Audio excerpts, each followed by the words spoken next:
Selamat malam, perkenalkan kami dari kelompok 9 ingin memaparkan hasil diskusi kelompok kami. Di sini kami mengambil topik peluang eksperimen pengambilan sampel dari sebuah populasi. Sebelum itu, izinkan kami memperkenalkan kelompok kami. Perkenalkan, saya koordinator dari kelompok, saya Gracie Otang, dan rekan saya Mariska Diksi Yuniar sebagai anggota. Kemudian saya Syarifah Nirmaleka Putri sebagai anggota juga. Oke, di bagian pertama saya akan menjelaskan sendiri peluang eksperimen pengambilan sampel yang bertujuan untuk penelitian ini adalah untuk menganalisis variasi tinggi badan di kalangan siswa dalam populasi tertentu.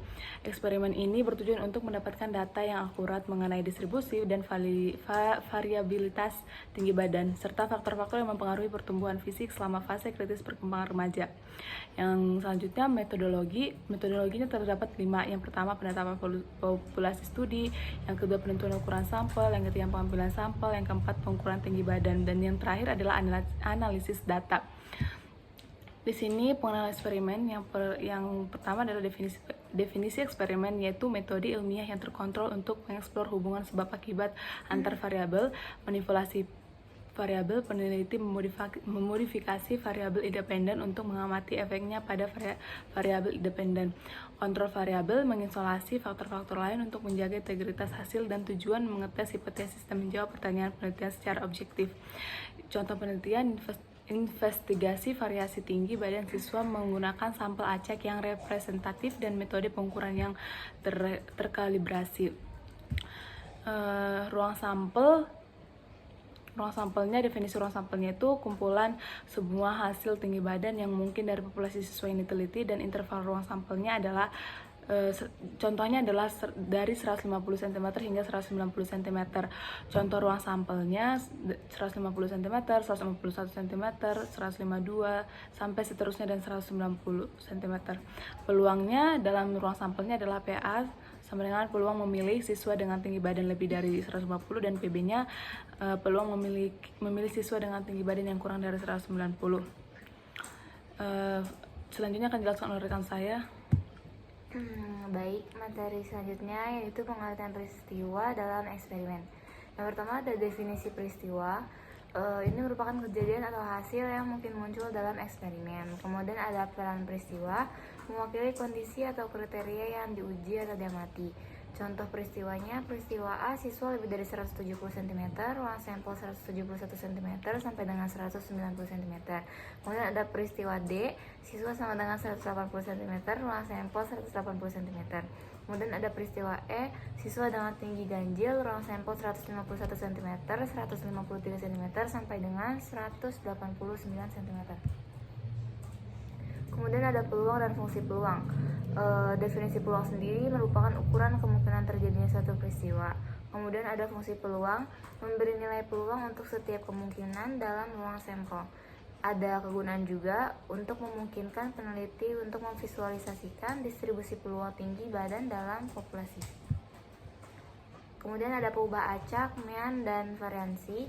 Yang pertama adalah peubah acak. Peubah acak adalah suatu nilai yang dapat mengambil berbagai nilai dalam suatu eksperimen atau studi.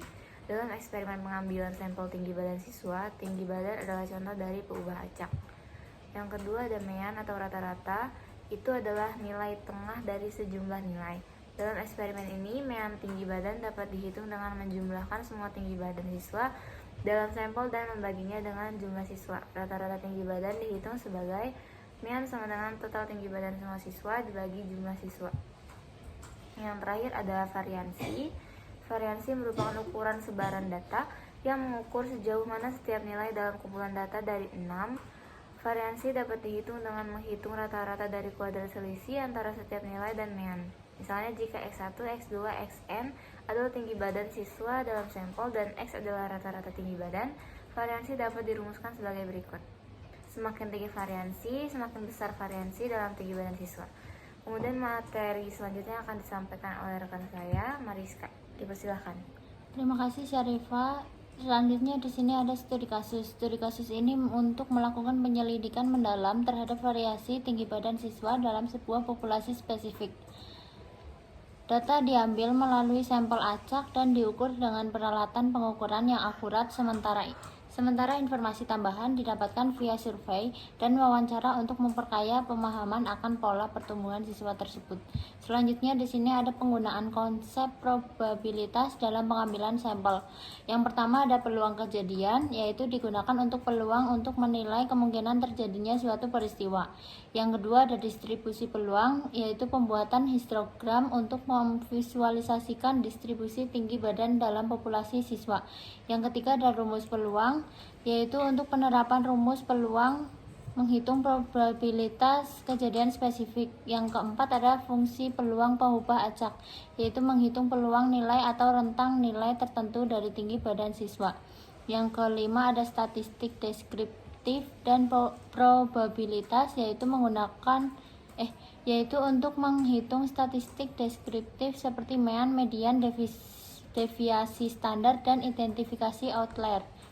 Yang keenam ada uji hipotesis, yaitu untuk menentukan signifikansi statistik dari perbedaan antara rata-rata dua sampel. Yang ketujuh ada prediksi dan estimasi, yaitu untuk tentang tinggi badan siswa dalam populasi yang lebih besar berdasarkan sampel. Di sini ada hasil dan analisis. Eksperimen tersebut memberi wawasan mendetail tentang variasi tinggi badan siswa. Analisis atas faktor-faktor yang mempengaruhi pertumbuhan ini menghasilkan informasi yang dapat digunakan untuk menyusun kebijakan pendidikan dan kesehatan yang lebih baik. Di sini ada ringkasan temuan dan implikasi. Yang pertama ada dasar kebijakan pendidikan kesehatan, yaitu memberikan pemahaman mendalam tentang faktor pertumbuhan siswa.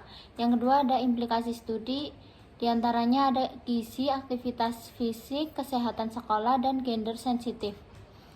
Yang terakhir ada rekomendasi untuk peningkatan. Yang pertama ada peningkatan asupan gizi, yaitu kolaborasi sekolah dan keluarga untuk makanan bergizi. Yang kedua ada integrasi aktivitas fisik. Di sini menyertakan aktivitas fisik dalam kurikulum sekolah. Yang ketiga ada pelatihan guru dan orang tua. Di sini ada pelatihan tentang pola makan sehat dan aktivitas fisik. Yang keempat ada penelitian lanjutan, yaitu untuk melakukan studi lebih dalam untuk faktor spesifik pengaruh pertumbuhan. Terima kasih, demikian beberapa hal yang bisa saya sampaikan. Kurang lebihnya mohon maaf. Wassalamualaikum warahmatullahi wabarakatuh.